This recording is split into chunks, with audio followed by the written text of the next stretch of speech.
అనూహ్యంగా ఏపీ ఎన్నికలకు 3 నెలల ముందు చంద్రబాబు నాయుడిని కలిశారు ఎన్నికల వ్యూహకర్త ప్రశాంత్ కిషోర్. ఈ కలయికతో ఒక్కసారిగా రెండు రాష్ట్రాల రాజకీయాల్లో చిన్న కుదుపే వచ్చింది. 2024 అసెంబ్లీ ఎన్నికల్లో తెలుగుదేశానికి ప్రశాంత్ కిషోర్ వ్యూహకర్తగా వ్యవహరించడం ఖాయమైపోయింది. 2019 ఎన్నికల్లో వైసీపీకి వ్యూహకర్తగా వ్యవహరించి ఆ పార్టీ విజయానికి దోహదపడ్డారు పీకే. ఇప్పుడు హఠాత్తుగా ఎన్నికలకు ముందు చంద్రబాబుతో ప్రశాంత్ కిషోర్ భేటీ అవడంపై అసలు తెర వెనక ఏం జరిగింది? వైసీపీని వదిలి ప్రశాంత్ కిషోర్ టీడీపీ సైడ్ ఎందుకు వచ్చారు? వైసీపీకి ఐపాక్ సంస్థ ఒక పక్క పనిచేస్తూ ఉండగా ఆ సంస్థలో భాగమైన పీకే టీడీపీకి ఎలా పనిచేస్తారు? ఇలాంటి సవాలక్ష ప్రశ్నలు జనాన్ని వేధిస్తున్నాయి. 2017 నుంచే ప్రశాంత్ కిషోర్ ఐపాక్ సంస్థ ద్వారా వైసీపీకి స్ట్రాటజిస్ట్ గా పనిచేశారు. అయితే ఐపాక్ సంస్థ ఒక్క ప్రశాంత్ కిషోర్ సొంతం కాదు. దీని వెనుకున్న మరో ముఖ్య వ్యక్తి రిషి రాజ్ సింగ్. ఐపాక్ సంస్థ వ్యవస్థాపకుల్లో రిషి రాజ్ సింగ్ ఒకరు. అసలు ఐపాక్ వెనుక మొత్తం పనిచేసేది రిషినే. 2019 ఎన్నికల్లో వైసీపీకి తెర వెనుక మొత్తం పనిచేసింది రిషి, ఆయన బృందమే.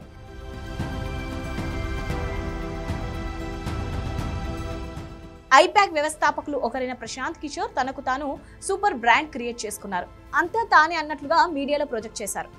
2019 ఎన్నికల్లో వైసీపీ గెలిచి జగన్ ముఖ్యమంత్రి అయ్యాక ప్రశాంత్ కిషోర్ ఐపాక్ బాధ్యతలు నుంచి వైదొలిగి ప్రత్యక్ష రాజకీయాల్లోకి వెళ్లిపోయారు. రిషి మాత్రం ఎప్పటిలాగే లో ప్రొఫైల్లో ఉంటూ ఐపాక్ ను నిర్వహిస్తున్నారు. రిషి వైసీపీ అధినేత వైఎస్ జగన్ కు అత్యంత సన్నిహితుడిగా ఉన్నారు. రిషి పెళ్లికి కూడా జగన్, భారతి అటెండ్ అయ్యారు. పీకే ఓ పక్క కాంగ్రెస్ తో బేరాలాడుతూ మరోవైపు నితీష్ తో కలిసి బీహార్ రాజకీయాలు నడిపించారు. ఏకంగా కాంగ్రెస్ వైస్ ప్రెసిడెంట్ పదవి కావాలని అక్కడున్న సీనియర్ నేతలకి ఎసరు పెట్టడానికి ప్రయత్నించారు. బీహార్ సీఎం నితీష్ కుమార్ తో కూడా వేధించి విడిపోయి సొంత పార్టీ పెట్టుకున్నారు. ఇప్పుడు ఆ పార్టీ అధ్యక్షుడిగా పాదయాత్ర కూడా చేస్తున్నారు. పీకే ప్రత్యక్ష రాజకీయాల్లోకి వెళ్లిపోవడంతో ఐపాక్ సంస్థ రిషి నాయకత్వంలోనే స్వతంత్రంగా వైసీపీకి పనిచేస్తోంది. పీకేతో పాటు ఐపాక్ లో గతంలో సునీల్ కొనుగోలు, రబీన్ శర్మ కూడా పనిచేశారు.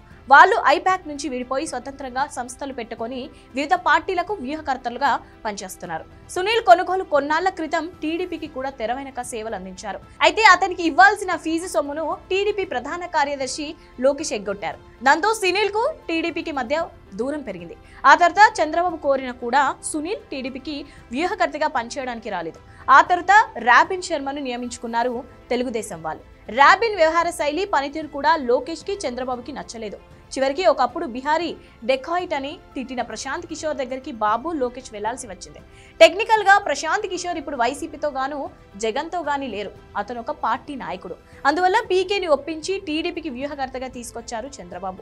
రాబిన్ కు, ప్రశాంత్ కిషోర్ కు మధ్య సయోధ్య కుదిర్చి వారిద్దరి సహకారంతో ఎన్నికలకు వెళ్లాలని బాబు ప్లాన్. అందుకు ప్రశాంత్ కిషోర్ పాక్షికంగా అంగీకరించినట్టు తెలిసిందే.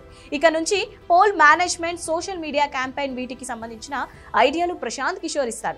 రాబిన్ శర్మ అమలు చేస్తాడు. ప్రతి ఎన్నికలో చేసినట్లే ప్రశాంత్ కిషోర్ ఈసారి కోడికత్తో నాటు బాంబును ఎవరిపై ప్రయోగిస్తాడో, అందుకు చంద్రబాబు లేక లోకేష్ ఎవరిని తన నటనకు వాడతాడు అన్నది వేచి చూడాలి.